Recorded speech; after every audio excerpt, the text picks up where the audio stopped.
everything has a history, right? And history is defined as a chronological, for which is defined as of, relating to, or arranged in, or according to the order of time, right? And it's a record, for which is defined as to set down in writing, of significant, for which is defined as having meaning, and events, for which is defined as something that happens, such as those affecting a nation or institution, often including an explanation of their causes, right?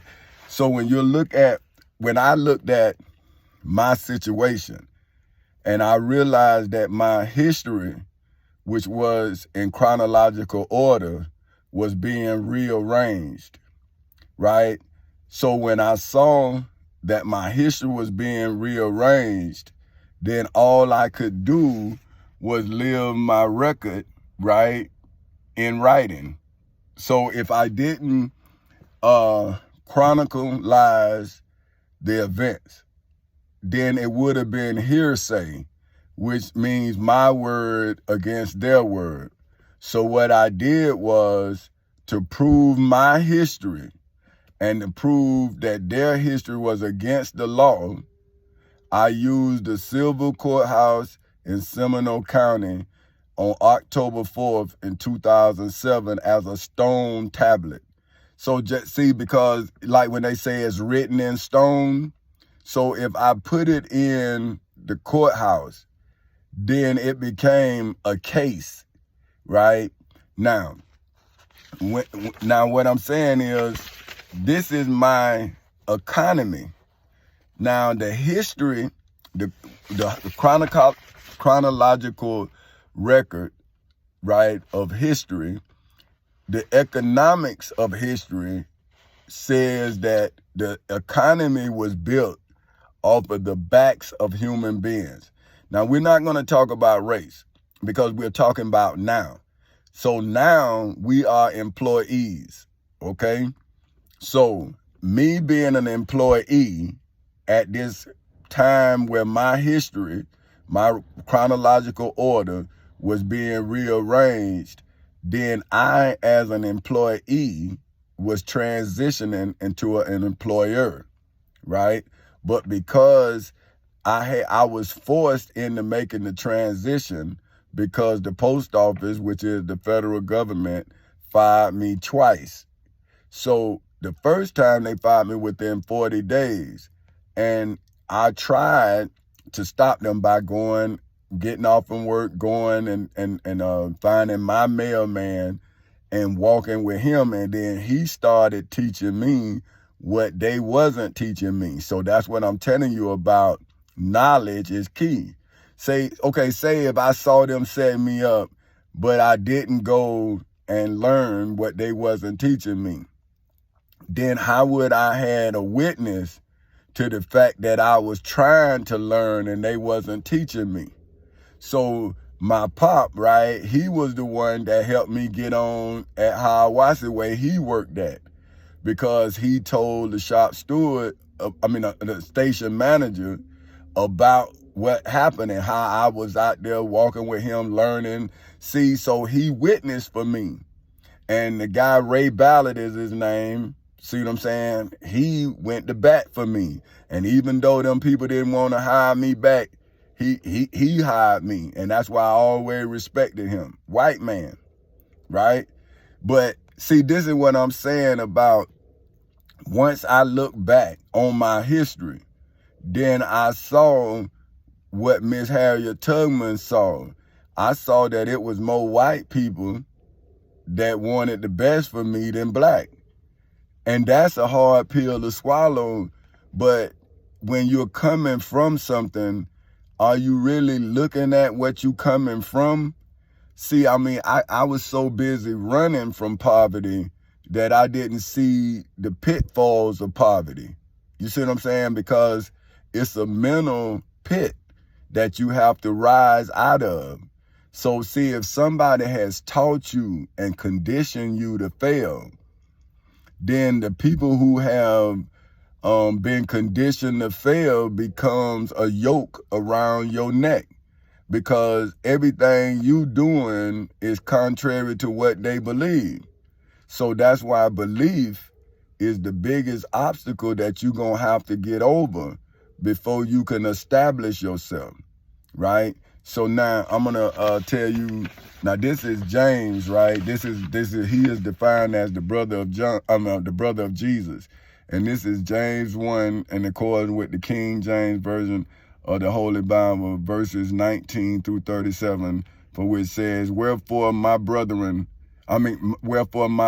brethren, let every man be swift to hear, slow to speak, slow to wrath, for which is defined as strong, vengeful, for which is defined as seeking to avenge, for which is defined as to exact, for which is defined as to call for forcefully or urgently and obtain satisfaction for a wrong by punishing the wrongdoer.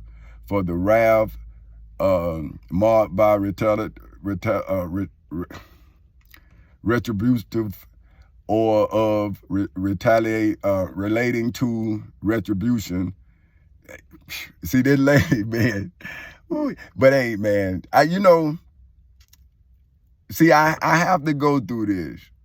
And I'm glad that lady did that, because now she got me thinking. But I just want y'all to know, see, I think about what you're saying, because I got to, because you the jurors, right? So now it's like I'm not being mean. It's like I'm trying to convey to this one person and not talking to everybody.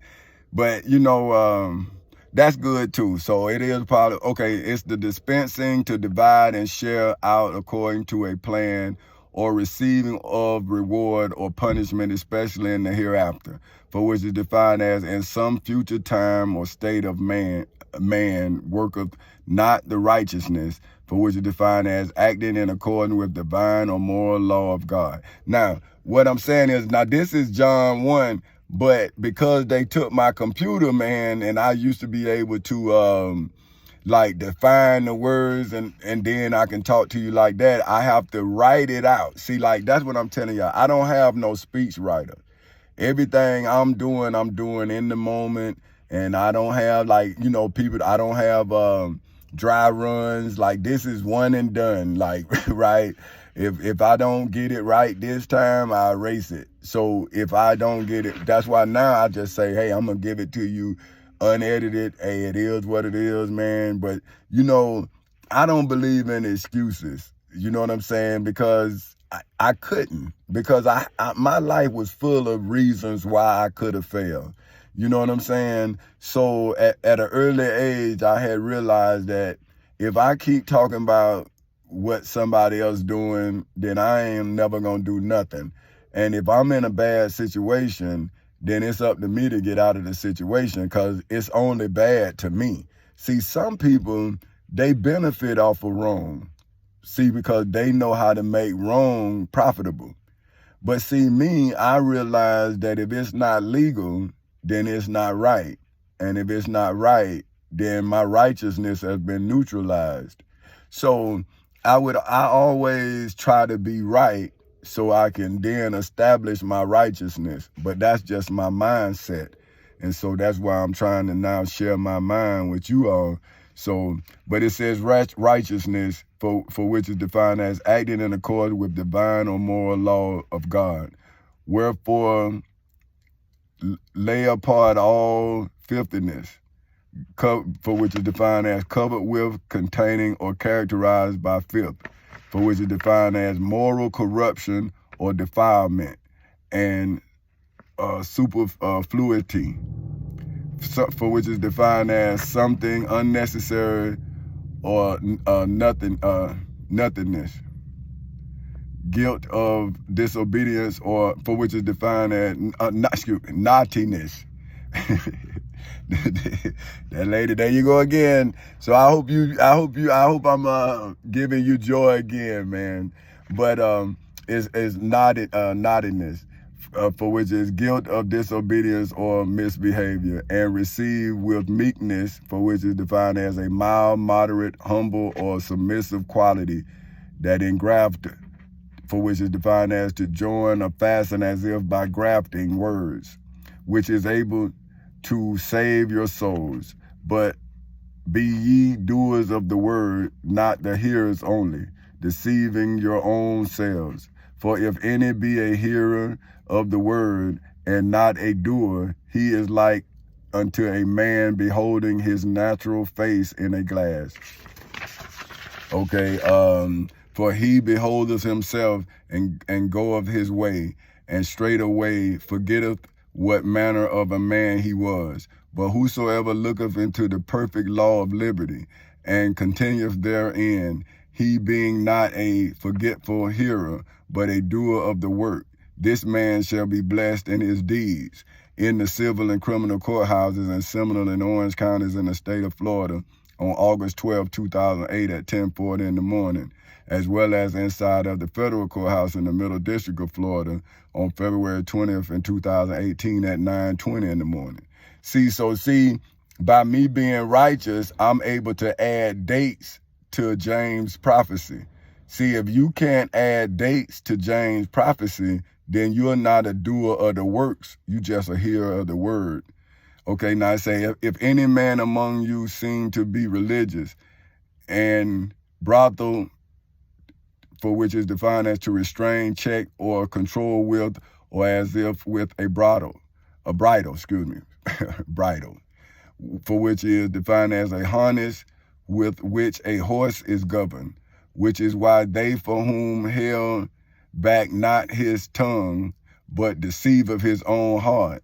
This man's religion is vain, for which is defined as having or showing undue or excessive pride in one's appearance or achievements inside of churches, temples, synagogues, and mosques. See, they still afraid to go into the judgment hall, because in the judgment hall, it's not what you believe, it's what you did. See, and this is what James talking about. See, I'm able to go into the civil and criminal courthouses in Seminole and Orange counties in the state of Florida because of my works, not because of what I believe. See, they need you to go into the churches, synagogues, temples, and mosques to hear what they believe, because what they believe, it doesn't be challenged. It's not refuted in church, but in court, they can then cross-examine them. And that's why they don't want to come to court, because if you cross-examine a person who believes something, you'll find quickly that they don't believe it when it's contingent on them going to prison. See, it's okay for Jesus to die for you, but they don't want to. See, they just want to get paid to tell you that Jesus died for you. But when it come time for them to die for you, then it's a whole different story. So, but deceiver his own hearts, this man's religion is vain, having or showing undue or excessive pride in one's appearance or achievements. Pure religion and undefiled, not made, for which is defined, pure religion and undefiled, for which is defined as not made corrupt, impure, or unclean before God. And the Father is this, to visit the fatherless and widows in their affliction. So that's what I did. See, my love is now on the fatherless and on the widows. See, because now when the fatherless child go inside of a judgment hall, they can then cite Tamika Rayshawn Castles and Tommy Chancey Castles Jr.'s father's love. See, so that means that even though my children are not fatherless, I allow my love to protect the children that I had adopted inside of the civil and criminal courthouses in Seminole and Orange counties in the state of Florida on August 12, 2008 at 10:40 in the morning, as well as inside of the federal courthouse in the Middle District of Florida on February 20th in 2018 at 9:20 in the morning. See, that's why in one of my books I said, my love is like a river. So, okay, it's like in their affliction, for which is defined as a cause of persistent pain or distress, in hoods, communities, projects, prisons, and jails all over the world, and to keep himself unspotted, for which is defined as free from moral relating to principles of right and wrong in behavior from the world.